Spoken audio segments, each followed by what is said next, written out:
24 Sussex Drive, a place where Canadian history lives and breathes and where rodents go to die. It says it's so bad that carcasses and excrement are building up in the walls. Yes, it is the official residence of the Prime Minister that the Prime Minister officially refuses to reside in. And you know what? Despite money being poured into it, despite construction work actually ongoing right now as we speak, the more you peek behind the curtains, the more of that flaking paint you scrape away, you begin to realize just what an impossible problem 24 Sussex really is.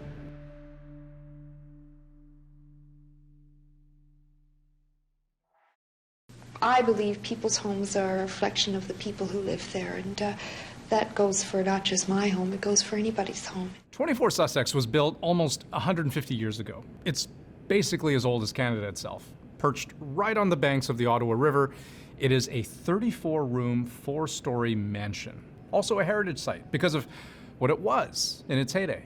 The house really received dinners. It had state dinners for dignitaries from around the world. It had a very lovely dining room and a living room that was able to be animated, Christmas parties, etc. So in its heyday, it was really an important social platform for the Prime Minister of Canada. Most importantly, as of the early 1950s, it's where Canadian prime ministers lived.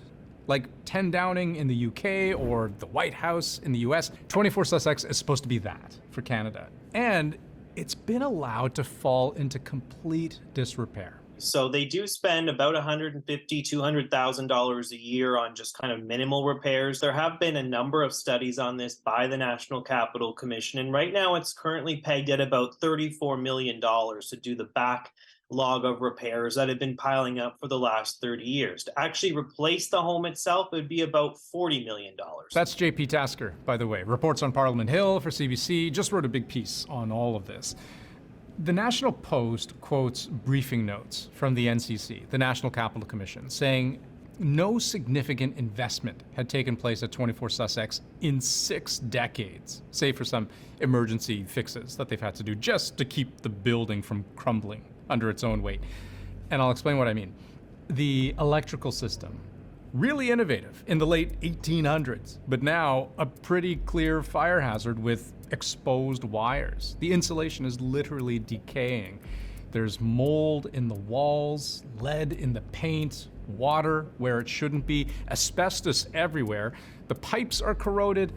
Oh, and yes, it's infested. Things are really starting to fall apart, and we do know that it is now rodent infested. And if only this was just a conventional rat problem. According to those documents obtained by the National Post, pest control couldn't even deal with the rodent problem until other structural problems were resolved. And as you heard, in the meantime, we use bait to control the situation, but that leaves us with excrement and carcasses between the walls.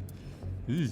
So, no, this isn't just a rat problem. It's an air quality problem. Because even if you could get past the smell of rotting rodents, which I Googled what it smells like, and I do not recommend you do the same. But even if you could get past the smell, you just don't want to be breathing that in.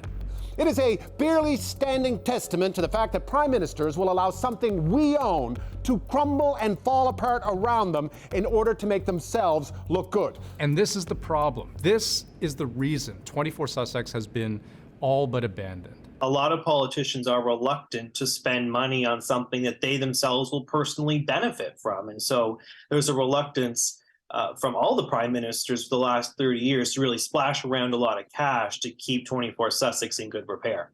And yes, it is far less politically suicidal to just grit your teeth and stick it out. That's what Stephen Harper did, part of a long line of prime ministers who've called 24 Sussex home. It was only in 2015, when Justin Trudeau was first elected, did he become the first to say, no frickin' way, like I'm not living there. And he moved his family into a smaller house on the grounds of Rideau Hall instead.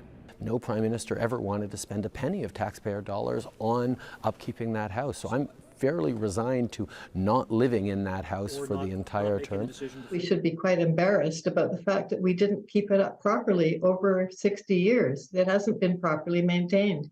Nobody in their own home would do that. So where does all of this land us today? Well, like I said at the start, work has actually just begun to bring 24 Sussex up to code. But it's really just that. It's stripping the walls of cancer-causing asbestos. It's removing the archaic fire hazard of an electrical system.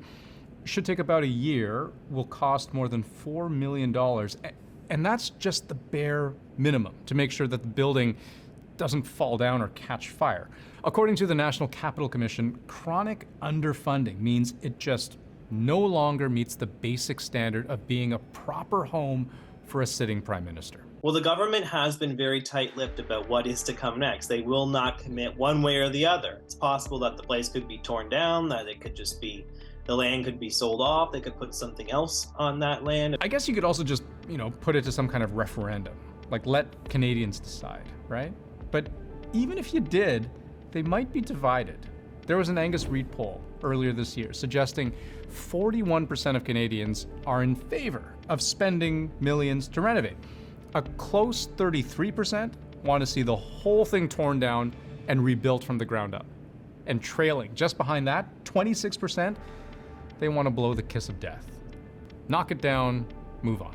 The Government of Canada is the landlord, and the National Capital Commission is responsible for the official residences. I don't know whether we need an independent panel to make a decision to renovate and rehabilitate the building. The real issue here is to make the decision and fund it.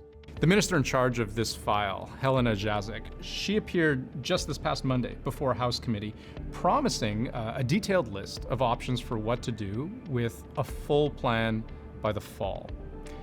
As for the man himself, Justin Trudeau, he hasn't shown any real sign of interest in saving the building. Little love for the house he grew up in, I guess. And who can blame him now that it's become this nightmarish hellhole of danger and decay? You see yourself living there at any point? No, not really. But for all of those who lament the death by 1,000 cuts of something that they say should be a source of national pride, well, in the words of former Prime Minister Jean Chrétien, it is an embarrassment to the nation.